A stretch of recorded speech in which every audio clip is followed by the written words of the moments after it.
talking a lot about the beer industry lately, and I've gotten the story from importers and businesses like liquor stores and pubs. But there was one piece of the puzzle that was missing. You see, many people are against the Alberta NDP's new tax and grant program. They think the protectionist tax grant gives an unfair advantage to Alberta-based brewers, and I actually happen to agree with that. Trade barriers and limits are simply unconstitutional, but one Alberta-based brewer is applauding the changes, and that's Graham Sherman at Toolshed Brewery. And once I talked to him, I was actually able to understand why. Here, he explains just how difficult it was for his business to break into the Alberta brewery scene. When Toolshed first started, the laws in this province were you actually cannot start a brewery in this province unless you can brew 500,000 liters of beer. So what we had to actually end up doing was become an importer and drive 12 hours away to another province. We drove 12 hours out to Langley, BC, brewed our beer in someone else's facility, and then drove back home and imported our own beer back into the province. So we actually had to go down that road to make enough noise to show the province why it was insane that you could drive down to the States, find a beer that you had never tried before in Alberta, and send an email to the government and become an importer, right? So there's no barrier of entry to becoming an importer in the province. You could have a one-person business flooding the market with imported beer. And so while I have nothing against that, I mean, that's the world that we live in. You can start an amazing business and bring some of the best beers you want into the province. But there's more to this story. Graham also says that it's very difficult to break into the scene in other provinces because they also have protectionist policies in place, and in most cases, they're even stricter than Alberta's, which used to be a completely open market. If you look at the number of listings of unique beers available all across Canada, you'll find that on average it's about 600 unique beers. So BC has 600, Ontario 600, Saskatchewan has about 400, and 80 to 90% of those beers will typically be local.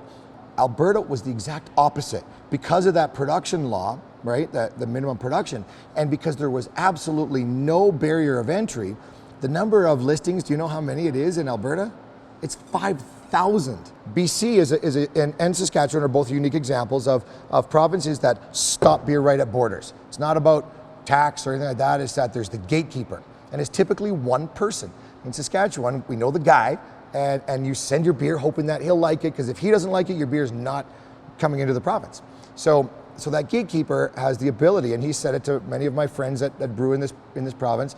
We know one guy in particular that has heard, as long as I'm in this seat, your beer will never be sold in Saskatchewan. The Ontario government, like the actual government liquor stores, just flat out deny any new product listings from outside breweries. Of the 600 listings that are there, I think 550 are local. They do have a few imported beers, but they're just not open to taking on new listings. So the only option is to go through the beer store, and the beer store is owned by Anheuser-Busch InBev, Molson, Sapporo. So these are like the macro enemy of craft. And they have this massive listing fee that I would have to pay per SKU, per store, to list my product.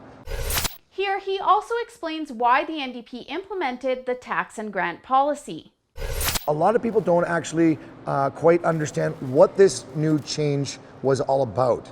And so last November, when the actual tax change came into play, that's when Steam Whistle started that lawsuit to say that this was unconstitutional. So what the Alberta government had done was said, okay, we're going to say, this is what everybody pays right now to get into Alberta. And to give you an example, I pay $1.93 a liter to sell my beer in Saskatchewan, and those breweries paid 10 cents to get into Alberta, right? So what the Alberta did was brought those breweries up to $1.25. So we're still way lower for the Saskatchewan breweries coming into Alberta as we are going into Saskatchewan. I understand the frustration when somebody who's been paying 10 cents for a long time now has to pay $1.25. But when you look at the optics of, holy crow, they just increased our tax from 10 cents to $1.25, that's a 500 and whatever % increase. Well, the other perspective is, you still don't pay as much as we pay to get into Saskatchewan. Alberta just brought themselves not even up commensurate with the rest of the country. They're bringing them up to a level playing field. Sherman also tells me that he often gets trolled for supporting the NDP's program, called a communist, and accused of his beer not being up to snuff, and that's why he needs the government's help. But he has a message for the naysayers. Not only can we stand on our own 2 feet, but we stand on our own 2 feet against a system that was against local beer. So we have been championing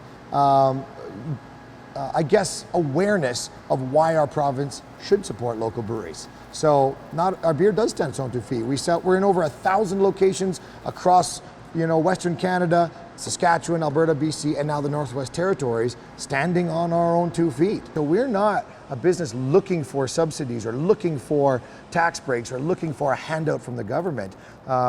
It's just a very, very complex issue on how does the government move towards a model where they support local breweries without cracking eggs over here. It's impossible to do. And I did not vote for the NDP. However, when the NDP does something to promote my province and my industry and my business, I thank them. I said that I didn't agree with the protectionist policy, and I don't at all. But at the same time, I can see where a brewery like Toolshed is coming from. Their hands are tied, and really, you're going to support what's best for your business. At the same time, there are so many moving parts to the system. Breweries, businesses, and consumers, and in the grand scheme of things, the consumer should be able to decide. We have a right to free trade under the Constitution. I think it's wrong for the NDP to engage in the same protectionist type policies that every other province in Canada is too. But Graham Sherman actually feels exactly the same way. I asked him about what a perfect world would look like when it comes to trade in Canada. My perfect vision is open barriers Canada-wide.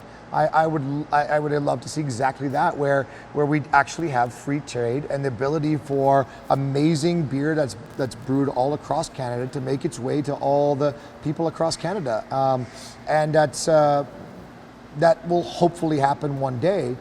My only challenge is it can't just be one province that has that two-way street, and every other province is only a one-way street. You know, the government shouldn't be in the business of doing business at all. And the only reason that Toolshed is applauding this tax is because they're victims of government overreach, just like the Alberta beer importers and breweries outside of Alberta. All of these businesses suffer from government control, and they have to do what's best for them in a scenario that's probably the worst of the worst right now.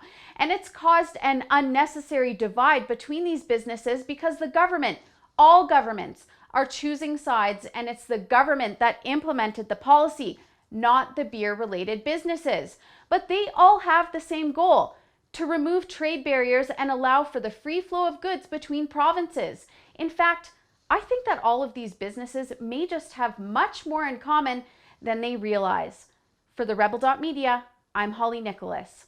Thanks for watching. If you support free trade, please visit my petition at beerfreedom.ca to back breaking down trade barriers and promoting the free flow of goods in Canada.